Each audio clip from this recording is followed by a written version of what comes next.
Soja đòi đi kiện Abu. Mụ muốn ông bố chồng giao nhà cho mình.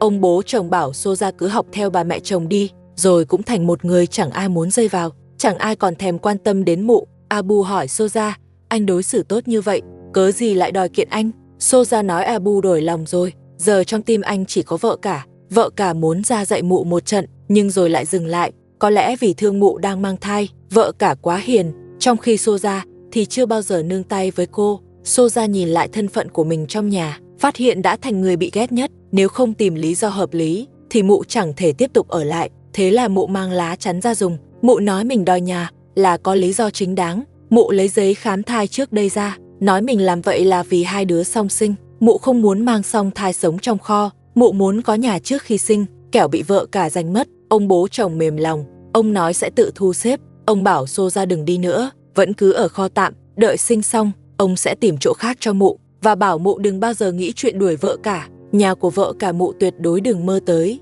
Soja bảo ông bố chồng phải giữ lời, khi mụ sinh xong phải đổi cho mụ căn lớn. Ông bố chồng nói, đợi cô sinh rồi ta sẽ tìm nơi ở, không được thì thuê nhà ở tạm. Câu này hơi lớn tiếng, vì Maria vẫn đang ở đó. Ông bố chồng dám nói vậy thật, có lẽ ông đang dỗ dành Soja, hoặc là ông đã nhìn rõ con người của Maria rồi. Ông cũng chẳng muốn đến tìm Maria cầu hôn nữa. Nếu thật như vậy, thì xem như ông bố chồng đã tỉnh táo. Soja thấy ông bố chồng không đuổi mình nữa, liền bắt đầu đưa yêu cầu. Mụ nói mình sắp sinh rồi, đòi Abu mỗi ngày phải ở trong kho canh mụ, còn phải chăm sóc mụ nữa. Mụ còn cấm Abu và vợ cả tỏ tình cảm trước mặt mình. Soja bắt đầu ghen rồi, giờ mụ mới hiểu cảm giác của vợ cả. Ngày trước, Abu nói với mụ, chuyện của anh và vợ cả mụ không quản được, kho thì nhỏ, anh không muốn qua gây ồn làm mụ mất ngủ, cứ ở đó đi, có gì thì gọi. Xem ra Abu đã hoàn toàn về phe vợ cả, chỉ cần giữ được trái tim Abu thì vợ cả sẽ không còn bị bắt nạt nữa. Những yêu cầu của Soja, Abu đều không đồng ý. Mụ đành giả vờ im lặng mà rút lại, rồi lại quay về kho. Abu rảnh tay, liền lấy đồ nghề chỉnh trang lại mình. Anh ngồi dưới đất cạo râu, vợ cả đứng bên cạnh giúp anh. Hai người trò chuyện vui vẻ rất tình cảm. Soja đúng lúc nhìn thấy tất cả. Soja nói họ cố tình làm vậy, cố tình khoe hạnh phúc trước mặt mình. Soja ngồi trong kho và khóc. Mụ nói số mình quá khổ, giờ mang thai rồi mà vẫn phải ở trong kho. Mụ không biết sau này phải làm sao. Bà mẹ chồng bảo mụ đừng khóc nữa, hãy dọn lại kho một chút, như vậy ở bên trong sẽ thoải mái hơn. Soja nói mụ không dọn, nếu bà mẹ chồng thấy chướng mắt thì để bà mẹ chồng dọn thay mụ. Bà mẹ chồng cũng nghe lời thật, bà bắt đầu dọn dẹp, miệng còn bảo Soja đứng dậy vận động một chút, như vậy sẽ tốt cho mụ. Soja nói mụ không muốn cử động vì mụ đang rất buồn bực, việc vốn sắp thành lại bị Abu phá hỏng. Mụ hận Abu, chính Abu khiến mụ thành tay trắng. Bà mẹ chồng nói không thể trách Abu hết được, chủ yếu là do vợ cả làm Abu siêu lòng. Trước đây Abu cũng từng giúp mụ, anh ấy từng cùng chúng ta đối phó vợ cả, nhưng Abu dường như đã lừa mụ 2 lần. Một lần nói nhà họ rất giàu, thế là mụ mới lấy anh ta. Lần này lại lấy sổ nhà từ tay mụ, nhưng mụ đừng oán trách anh ấy, tất cả đều phải tính vào đầu vợ cả. Chỉ cần đuổi được cô ta, chúng ta mới được sống yên ổn. Bà mẹ chồng nói, bà sẽ đi xem vợ cả đang làm gì, tiện thể dạy cô ta thay Soja. Abu và Soja đang dọn thảm, họ chuẩn bị giặt thảm, con gái cả cũng giúp họ. Bà mẹ chồng lại đòi vợ cả giao sổ nhà. Bà nói vợ cả phá hỏng kế hoạch của họ. Vợ cả nói cô đang làm việc, cô chưa hề thấy sổ nhà, càng không rảnh cãi nhau với bà. Bà mẹ chồng cái đồ gây rối lại bắt đầu rồi, có bà ở nhà thì chẳng bao giờ yên ổn, bà mới là người đáng bị đuổi nhất. Abu đang giúp vợ cả phơi thảm. Bà mẹ chồng nói Abu không nên làm việc nhà, anh lại đi giúp vợ cả, mà vợ cả còn không trả tiền công. Abu nên ra ngoài đi làm, như vậy mới kiếm được nhiều tiền hơn. Vợ cả cũng muốn Abu đi làm. Abu nói anh cũng muốn đi, nhưng anh sợ đi xa quá, sẽ không có ai bảo vệ vợ cả. Vợ cả bảo anh đợi một chút, cô sẽ đến chỗ làm cũ của mình, hỏi giúp xem có tuyển người không, xem họ có cần thêm người hỗ trợ không. Sau đó vợ cả liền rời đi. Cô đến chỗ làm trước đây và hỏi ông chủ xem có cần tuyển người không. Ông chủ nói, lần này ông chỉ muốn tuyển đàn ông. Vợ cả nói người cần việc là chồng cô, chứ không phải cô. Ông chủ đồng ý và bảo cô chờ một lát, ông đi gọi Abu. Vợ cả kể cho Abu về công việc. Abu rất vui, anh nói cuối cùng cũng được đi làm rồi. Soja ở trong kho nghe thấy, mụ liền hét lên không cho Abu đi làm. Mụ bắt Abu phải ở lại với mình, bởi vì dù Abu có kiếm được tiền thì anh cũng sẽ đưa hết cho vợ cả. Abu chuẩn bị đi làm, nhưng Soja không cho anh đi, mụ bắt anh phải ở lại với mình. Abu liền dạy cho mụ một bài học và nói rằng anh phải đi rồi, bảo mụ ở nhà, phụ vợ cả giặt tấm thảm cho xong. Bà mẹ chồng lại bắt đầu banh Soja. Bà nói, Soja mang thai, cô ấy không làm được đâu, cậu như vậy là bắt nạt người ta. Abu nói giặt cái thảm thôi đâu có quá đáng, còn hơn để mụ ấy ngồi lì trong kho cả ngày. Sau đó anh nói với vợ cả, cô hãy ở nhà chăm con cho tốt, anh thay đồ xong sẽ đi làm. Soja nói với Abu, tiền kiếm được phải đưa hết cho mụ giữ, mụ sẽ giữ tiền hộ. Abu bảo mụ hãy lo phụ giúp vợ cả trước, anh về sẽ đưa cho chút ít. Abu thay đồ xong đi ra, anh hỏi sao Soja còn đứng đó không chịu làm. Như vậy thì anh sẽ không đưa tiền cho mụ, chỉ khi nào mụ chịu làm mới đưa. Soja vội bảo Abu mau đi làm và nhớ đưa hết tiền cho mụ khi về, không thì đừng quay về nữa. Soja không chỉ lười mà còn chỉ toàn nghĩ cách không làm mà hưởng. Mụ ấy sắp khiến cả nhà nổi giận, chỉ là chính mụ chưa nhận ra, mụ luôn lấy chuyện mang thai ra làm cái cớ. Bây giờ ngoài ba mẹ chồng, không ai còn chiều chuộng mụ nữa, tất cả là do mụ tự chuốc lấy. Abu đến công trường, anh chào ông chủ, rồi bắt đầu làm việc. Trong nhà lại rối tung lên, vợ cả đưa dụng cụ cho Soja, bảo mụ bắt đầu giặt thảm. Soja vừa định làm, thì bà mẹ chồng giật lấy đồ trên tay mụ. Bà bảo Soja đi nghỉ, nếu có gì thì để tôi đối phó. Rồi bà ném luôn dụng cụ xuống đất. Vợ cả thấy vậy liền hỏi sao lại dừng. Bà mẹ chồng nói là bà không cho Soja làm, có gì thì trút lên đầu tôi đây này. Bà còn banh Soja tới cùng, đúng kiểu cái nồi cơm điện của nhà này, có bà là chẳng lúc nào yên. Vợ cả bảo bà mẹ chồng tự đi giặt thảm đi. Bà lập tức lao lên đánh nhau với cô. Vợ cả phản kháng lại, nhưng bà mẹ chồng không đánh theo quy tắc. Thấy mình sắp thua, bà liền cắn tay vợ cả. Soja cũng chạy tới phụ bà mẹ chồng. Hai người hợp sức bắt nạt vợ cả.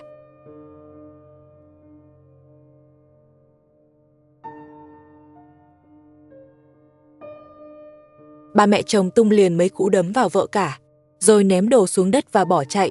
Đừng nhìn bà mẹ chồng lớn tuổi, bà ta vẫn còn nhanh nhẹn lắm. Soja cũng lao tới giúp. Giờ vợ cả bị hai người vây đánh. Cô biết tiếp tục thì mình thiệt nên dừng lại, không đôi co nữa, mà quay về cùng con gái cả, tiếp tục giặt thảm. Soja lại nảy ra ý xấu.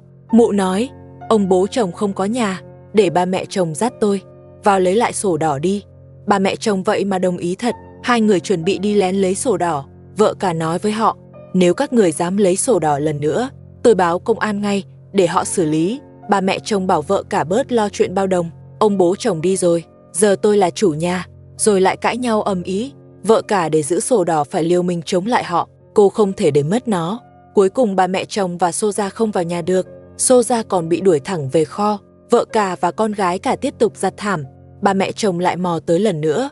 Bà mở cửa kho thả Soja ra ngoài, bảo rằng vợ cả không cản được chúng ta đâu.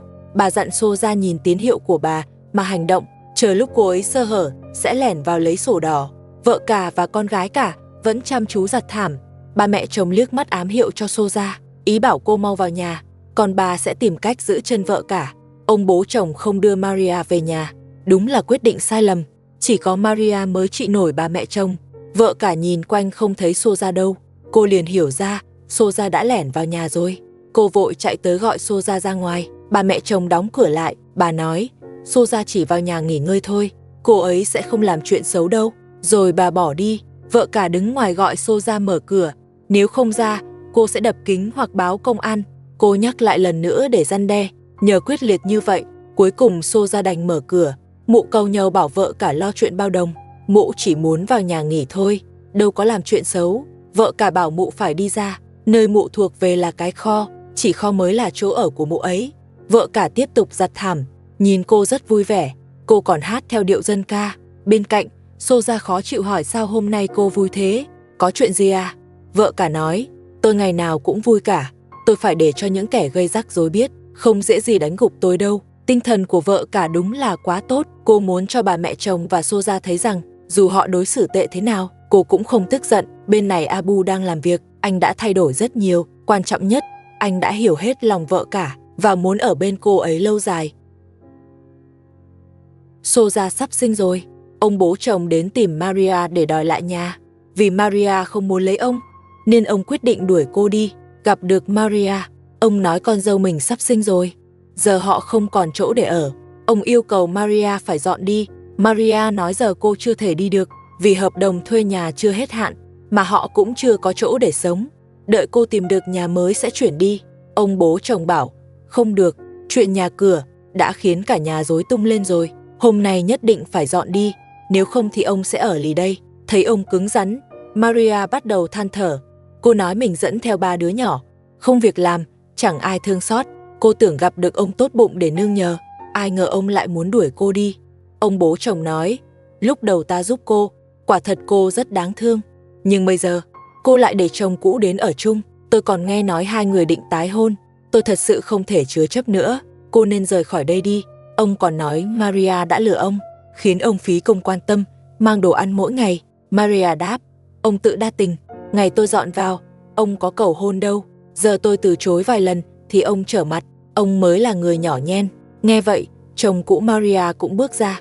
Ông bố chồng quát, cút đi ngay, tao không muốn nhìn thấy tụi bay. Chồng cũ Maria nói, tôi không đi, nếu muốn tôi đi, đưa lại tiền thuê nhà trước đã, với cả tiền bồi thường nữa. Khí thế của chồng cũ Maria còn mạnh hơn cả ông bố chồng. Ông tức đến mức muốn ra tay. Maria sợ họ đánh nhau, liền chạy tới can. Ông bố chồng nói, nếu không có anh, Maria đã đồng ý lời cầu hôn của tôi rồi. Anh phải rời khỏi đây ngay lập tức. Chồng cũ Maria đáp, tôi không đi, xem ông làm gì được tôi. Sợ ông bố chồng vào trong dọn đồ, chồng cũ Maria đứng chắn cửa, đóng cửa lại, rồi lại tiếp tục cãi nhau. Anh ta nhặt đôi dép dưới đất đưa ông bố chồng. Đây, đánh tôi đi. Ông nói, tôi không đánh anh đâu. Đánh rồi anh lại giả vờ để không đi. Ông cũng không phải dạng ngu. Giờ ông mới hối hận vì từng chứa Maria, không thì đã chẳng thành ra thế này. Cãi nhau càng lúc càng lớn. Ông bố chồng không chịu được nữa, liền động thủ. Chồng cũ Maria ngã xuống. Anh ta hét, ông dám đánh tôi gọi cảnh sát bắt ông. Ông bố chồng nói, chưa thấy ai mặt dày như các người. Tôi tốt bụng chứa chấp, giờ thì bám trụ không đi. Chồng cũ Maria nói, tôi trả tiền thuê rồi, chưa hết hạn thì tôi không đi. Maria bảo ông bố chồng nên về trước. Cả hai đều bị thương, đánh nữa thì nguy hiểm. Ông bố chồng thốt lên, sao ta lại không nhìn rõ con người Maria từ đầu, không ngờ cô lại như vậy. Maria đáp, tôi làm đúng theo hợp đồng còn 10 tháng mới hết hạn. Chồng cũ Maria nói thêm, ông xông vào nhà người ta là xâm phạm nhà riêng đấy, đừng quá đáng, đi ngay đi, nếu không tôi sẽ không khách sáo nữa. Ông bố chồng uất ức, muốn nói cũng không biết mở lời thế nào, đúng là cay mà không kêu được. Xô ra lại bắt đầu giở trò rồi. Mụ gọi bà mẹ chồng lại, nói có chuyện muốn nói. Mụ bảo bà mẹ chồng là Abu đã đi làm rồi. Ông bố chồng cũng không biết đã đi đâu. Bây giờ chính là lúc tốt nhất để ra tay với vợ cả. Mụ muốn bà mẹ chồng phối hợp với mình. Bọn họ sẽ đánh ngất vợ cả trước, sau đó kéo cô ném ra ngoài hoang mạc. Xô ra còn đóng cửa lại. Mụ bảo người quay phim đứng xa ra. Bà mẹ chồng nói nhân phẩm của vợ cả vẫn còn tốt, không cần phải làm đến mức đó. Xô ra nói trong nhà có mụ thì không có vợ cả, có vợ cả thì không có mụ. Nếu bà mẹ chồng không làm theo lời mụ, đợi khi mụ lấy được căn nhà, mụ sẽ đuổi cả ba mẹ chồng đi, để ba mẹ chồng phải lang thang ngoài đường. Xô ra thật sự quá độc ác, mụ lúc nào cũng nghĩ cách đuổi vợ cả. Bà mẹ chồng bảo mụ, bà không dám đánh ngất vợ cả đâu. Xô ra nói, bà mẹ chồng chỉ cần phối hợp là được, không cần bà mẹ chồng phải ra tay, vì mụ có thuốc, chỉ cần đưa thuốc cho vợ cả uống, vợ cả sẽ ngất ngay. Sau đó, xô ra lấy lọ thuốc từ túi bên cạnh ra. Mụ bảo người quay phim rời khỏi kho, đừng xen vào chuyện này, dù có bằng chứng thì cũng không làm gì được mụ, vì mụ đang mang thai mà còn sắp sinh nữa.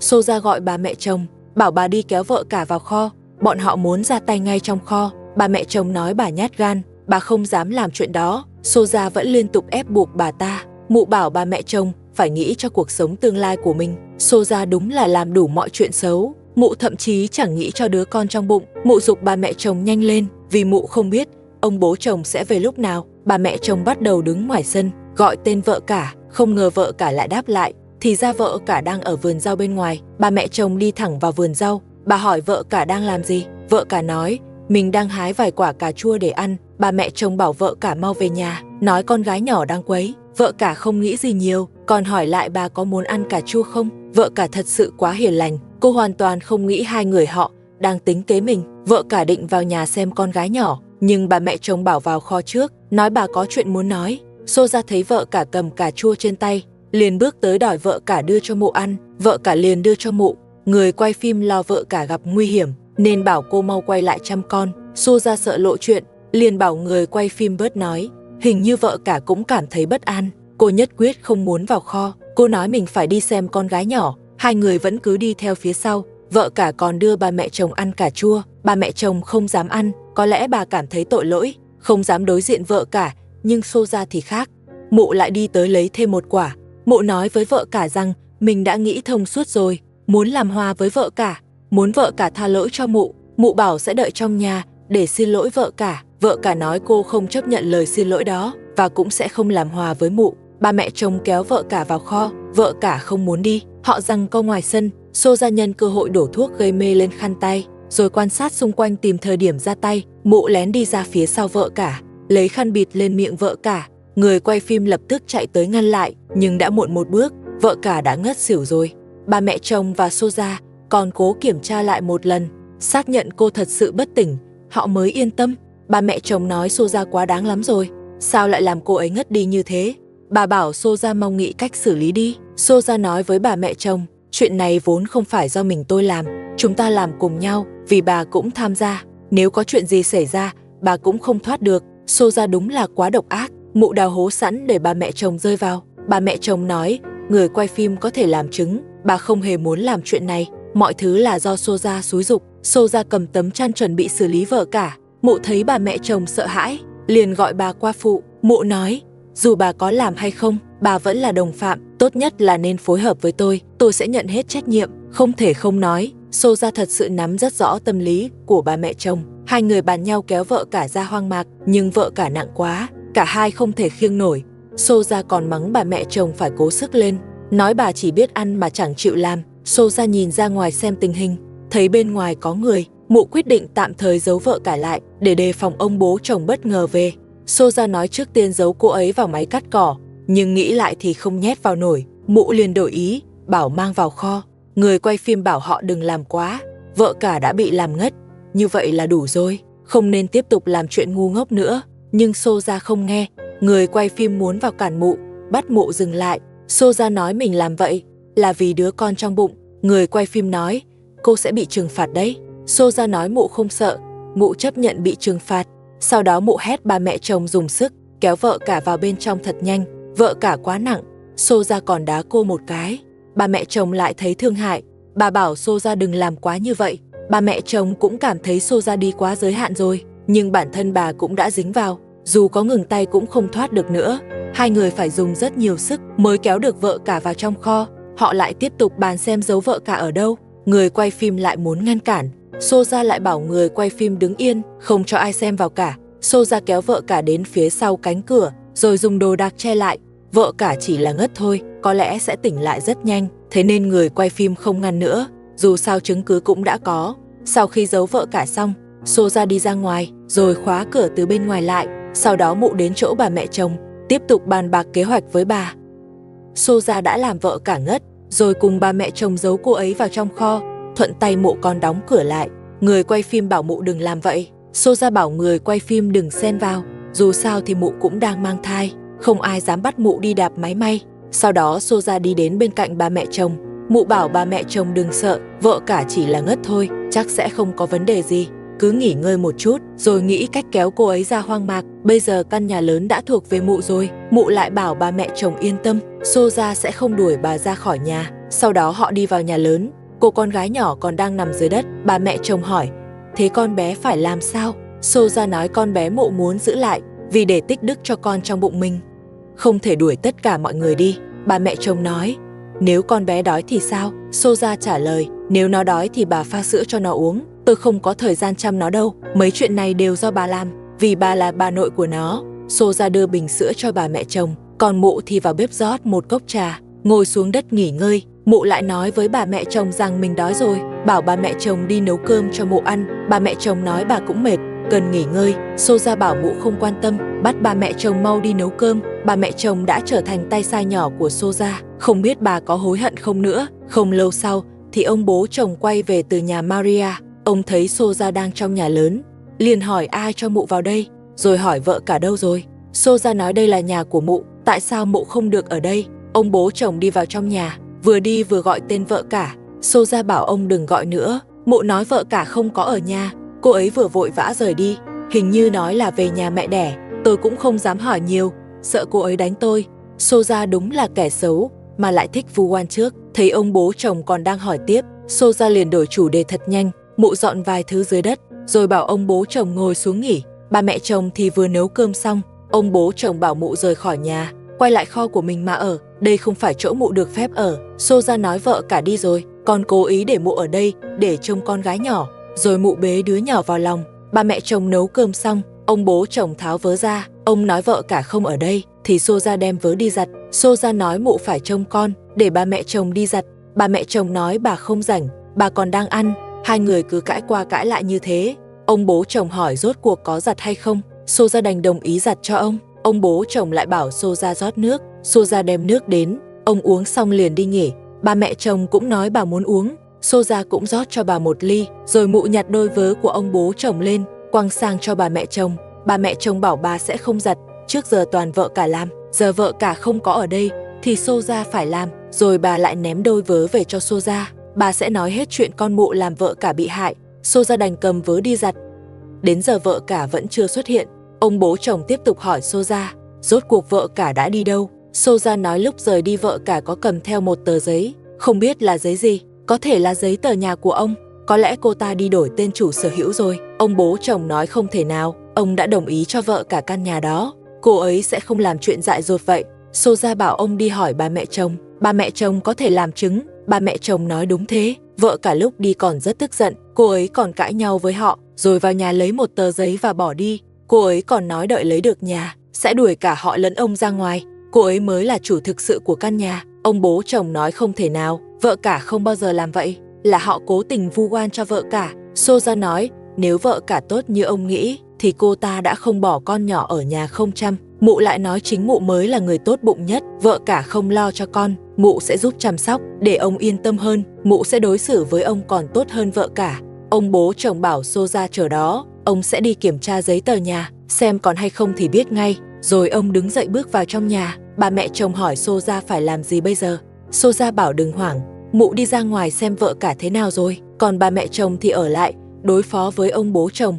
Bà mẹ chồng nói sớm muộn gì, họ cũng bị lộ thôi. Bà ta bảo Soja mau nghĩ cách giải quyết, nếu không, ông bố chồng sẽ đuổi cả hai ra khỏi nhà mất. Soja nói mụ biết rồi, mụ đang nghĩ cách. Ông bố chồng cầm giấy tờ nhà từ trong phòng ra. Ông nói giấy tờ vẫn còn đây, chắc chắn bọn họ đang nói dối. Có phải lúc ông không ở nhà, hai người đã lại đuổi vợ cả đi rồi không? Soja nói với ông bố chồng rằng họ không đuổi vợ cả, là vợ cả tự mình bỏ đi, lúc đi còn vội vàng, đến mức bỏ cả con lại không mang theo. Có lẽ cô ấy đi tìm Abu, bảo ông cứ đợi thêm chút nữa, đợi Abu về rồi nói tiếp. Ông bố chồng nói ông sẽ tin mụ thêm một lần, rồi lại cất giấy tờ vào trong nhà. Soja nói mụ không thể ở đây nữa, vợ cả có thể tỉnh lại bất cứ lúc nào, mụ phải đi xem tình hình. Bảo bà mẹ chồng giữ chân ông bố chồng, đừng để ông đi ra ngoài. Ông bố chồng cũng bước đến, ông bảo Soja đi tìm vợ cả ngay. Soja nói mụ không biết phải tìm ở đâu. Bà mẹ chồng lại hỏi Soja phải làm sao, nên cô ấy mới bỏ đi. Soja bảo cứ ra ngoài tìm đại đi,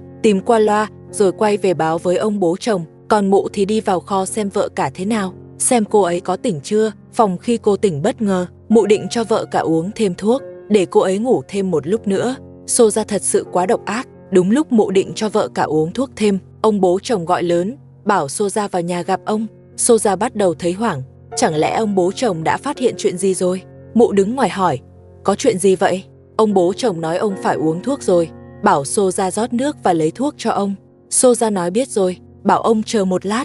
Sau đó mụ chạy vào kho, xem tình trạng của vợ cả. Người quay phim cũng lo vợ cả gặp nguy hiểm, nên đi theo vào trong. Nhưng người quay phim chưa kịp thấy vợ cả, thì Soja đã bước ra. Mụ mắng, sao anh phiền thế? Cấm người quay phim bước vào kho nữa. Con gái lớn thấy Soja bắt nạt quay phim, liền đứng ra bênh vực. Con gái lớn đúng là dũng cảm. Cô bé không biết vợ cả bị Soja chuốc thuốc. Nếu cô bé thấy, chắc chắn sẽ xông vào cứu. Bà mẹ chồng lúc này vẫn đang giúp Soja.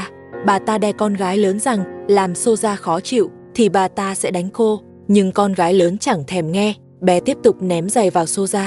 Soja sợ con gái lớn chạy vào kho, nên bảo bé mau tránh đi, rồi mụ khóa cửa lại. Mụ nói với bà mẹ chồng rằng sợ vợ cả tỉnh lại, nên đã cho cô thêm thuốc. Nhanh nhất cũng phải 1 tiếng mới tỉnh. Trong thời gian đó phải nhanh chóng nghĩ cách để chuyển vợ cả ra khỏi đây. Đúng lúc họ đang bàn bạc, ông bố chồng lại gọi Xô ra mang thuốc. Xô ra bảo bà mẹ chồng tiếp tục ra ngoài tìm vợ cả, còn mụ vào nhà lấy thuốc cho ông.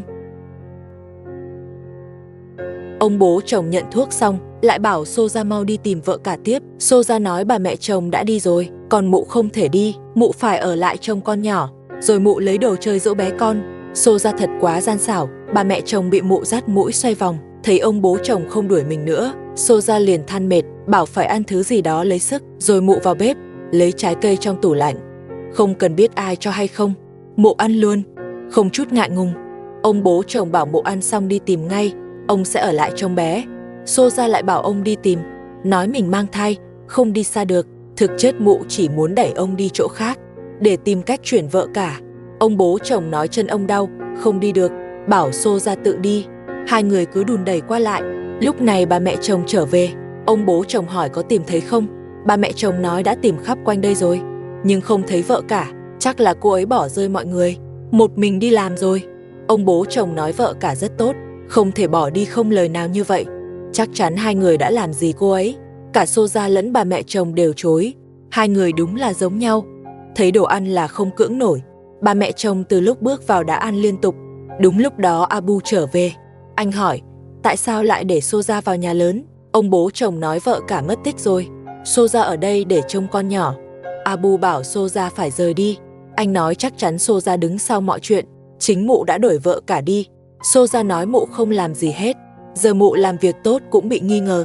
Con gái lớn thấy Abu về liền kể lại, Xô ra từng dùng khăn quàng bóp cổ vợ cả, còn đánh nhau với vợ cả. Abu hỏi con gái lớn, con thấy Xô ra làm mẹ con bị thương sao? Con gái lớn trả lời, đúng vậy. Bé nói Xô ra đứng sau bóp cổ vợ cả. Xô ra lúc này hoàn toàn hết đường chối.